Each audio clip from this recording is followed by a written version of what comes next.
Today on Newsbreak, we'll take a look at highlights from this weekend's sporting events. We'll have details from the Spirit Lake robotics team. All this and more on this Tuesday, March 29th, 2016. Good afternoon, SHS. I'm Tyler Jones. And I'm also Tyler. And let's look at your top stories for today.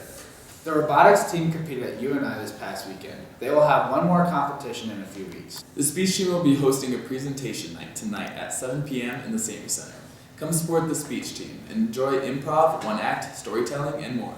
The annual tradition returned to the Sammy Center on Thursday night with the 8th grade play.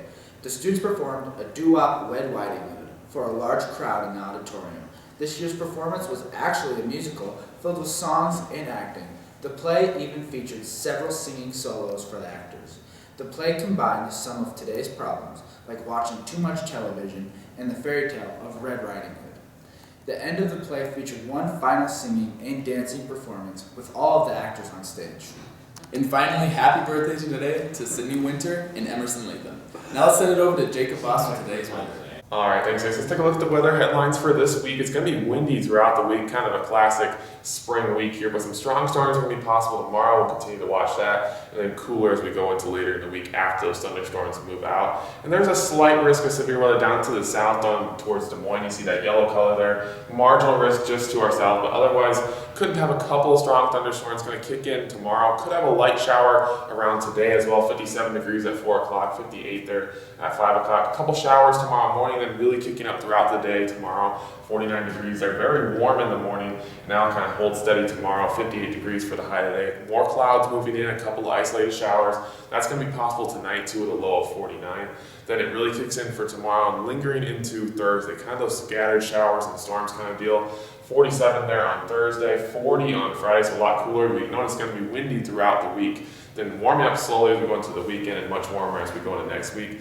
Looking like we should dry things out for a while, but for now, back to you guys. Taking a look at your sports for today, the SLPO boys soccer team headed down to Spencer yesterday. The varsity first played Clear Lake. They controlled the first half with a lead 1-0.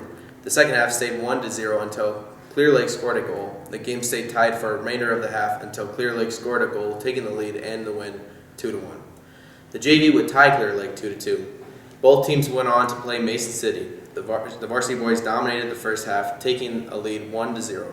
Mason City came back and tied the game up, and neither team would end up scoring again, ending the game in a tie. The JV would end up winning 2-1. The Spirit Lake girls and boys track teams headed over to SDSU for another indoor meet on Monday. The day would go especially well for the boys team, who ended up 4th place on the day.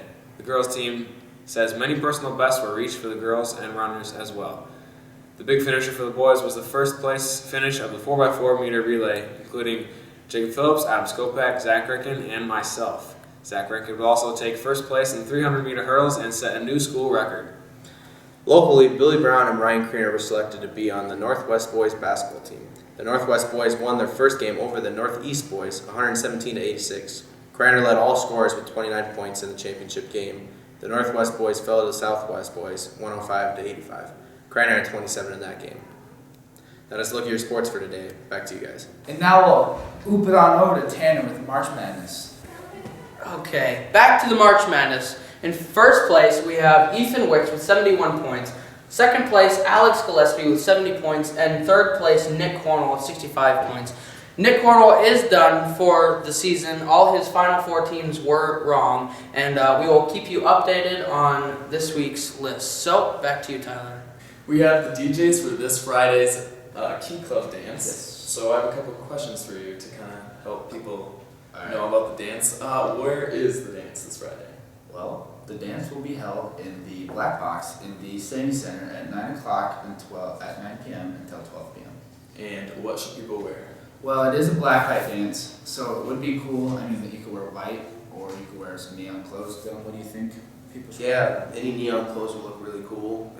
You could probably bring your own glow sticks or glow lights.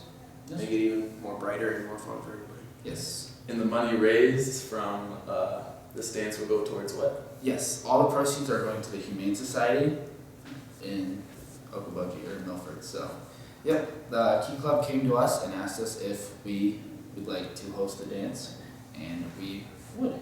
And All right. we agreed. So, yes. Well, we're looking forward to it. Thank you. Yes. That's all the time we have for today. Thanks for watching Newsbreak, and have a great day.